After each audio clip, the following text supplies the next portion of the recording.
Yes, alright. Mwiro nizere ko umeze neza. Twongeye kuba ikazana ku miyoboro Honorable Opportunity ya Rwanda. Nuko mubibona tuje kuba tuva kuri opportunity yabashe kuza kwiboneka hano muri RP Huye mu ishuri rikuru ry'imyuga n'ubumenyingiro riherereye i Huye, aho tugiye kuza kureba kuri opportunity ireba abantu mwasoje level 5 cyase TVET, abasoje mu gatandatu ndetse n'abafite diploma in related field. Nkuko tugiye kuza kubireba niba uri umwe mu bantu bari baracikanwe kuko koti ya mbere murabona yuko yaje kuba iba announced kuri 18 z'ukwezi kwa gatanu, nabo bafashe bakaba byararangiye nyine. Ubwo tugiye kuri koti ya kabiri, aho muri koti ya mbere harimo abantu 25 nkuko hano muyibona babashe gufata abantu 25. Noneho ubu ngubu hakaba hari amahirwe na none yuko bagiye gufata abandi bantu 25. Iyi programme izamara igihe imara amezi 3 nyine uba trained hara muri kaminuza na amezi 2, noneho ukaza kujya hanze muri industrial attachment igihe cy'ukwezi hasigaye ukaza kuba wahindura ubuzima. Rero ubwo nuvanga ino ni koti ya kabiri nkuko hano mubibona ni second court. Ubwo nuvuga ngo iya mbere arangiye, hazaba ni ya gatatu, hazaba ni ya kane. Ahubwo tugiye kuza turebe atese gukora application turabigenza dute, ese ni ibiki bisabwa. Niba aribwo bwa mbugeza hano ku muyoboro Honorable Opportunity ya Rwanda, wakanda subscribe, share and comment, ubundi tukagenda tubana gatanu ku kandi. Twe twabwiye yuko twe dushishikazwa no kubona amahirwe yerere yasigaye tukabahuza nayo. Niba ukeneye ubufasha twe tugufasha gukora application cyase hari document tuza kuba twagufasha gutegura, twandikira kuri nimero 0722 0722 iyo niyo nimero yacu utwandikiraho. Ikizura twandikira kuri WhatsApp kuko always yitwandikiye duhita tubibona, kuduhamagara ari igihe bitaza guhita bikunda neza. Rero reka tuze ture muri itangazo ture buri kimwe cyose, ahasigaye tuze guhita dukora application. Dore ko deadline ari ku tariki 19 z'ukwezi kwa gatandatu, urumva turacyafite iminsi igera mu 9, tugomba guhita tubyihutisha vuba.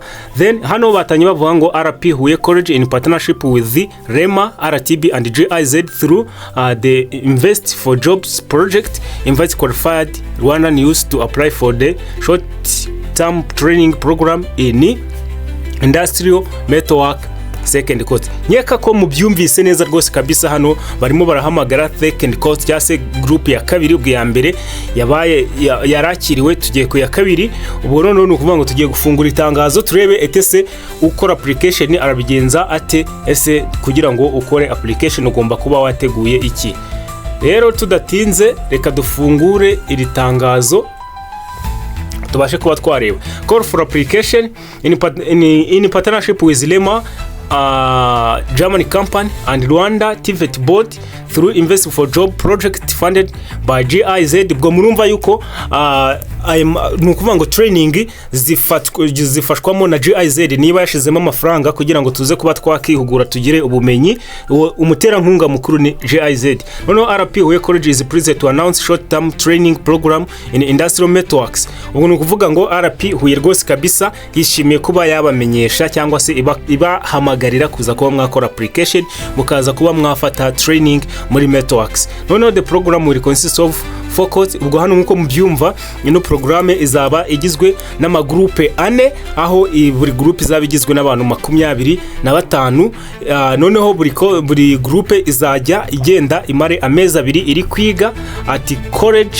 Noneho n'ukwezi kumwe muri industrial attachment for design company. Noneho ubwo ukundi kwezi barakwereza ukajya mu ruganda runaka cyase muri company runaka, ukagenda ugakora ibyo warimo uriga kugira aboneke ibintu birimo biragenda bihura neza. This announcement concerns the second court. Ubwo ritangazo riravuga kuri koti ya kabiri kuko ya mbere twabonye ko yabayitangaje tariki 18 z'ukwezi kwa gatanu yaranarangiye. Ubu nukuvuga ngo kugira ukore application icyambere ugomba kuza kuba ufite motivation letter ni yabarwa twandika uvuga ati wenda ngewe ibingibi nshaka kubizamo kubera izi mpamvu nizi nyine ibiri kugupushinga kugira uze kuba wazamo. Iyo barwa ukaba uzayandikira principal wa RP Huye College. Ubwo nuvuga ngo contact ziwe hasi ziraza kuba zihari. Tukagira copy of national ID. Ugomba kuba ufite ID yawe urayijyana kuri mbo bakayigusikanira bakayiguhereza iri PDF. Ni ibintu byumvikana cyane. Copy of TVET certificate cyangwa se diploma in related field,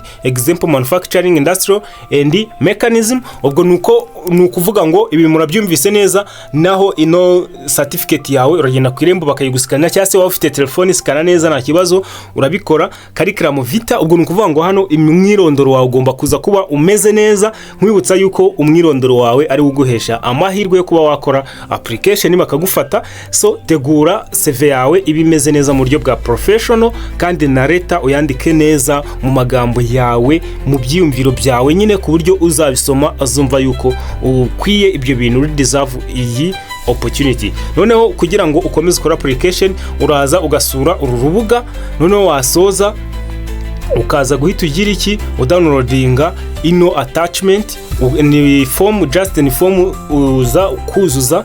Noneho wasoza kuyuzuza, wowe igikurikiraho uyihuza na ya madokima yo hejuru, ukaza guhita uimagine ukagira file imwe ukabisubmitinga kuri ino email bitarenze tariki ya 19 z'ukwezi kwa gatanu saa 11 za nimugoroba.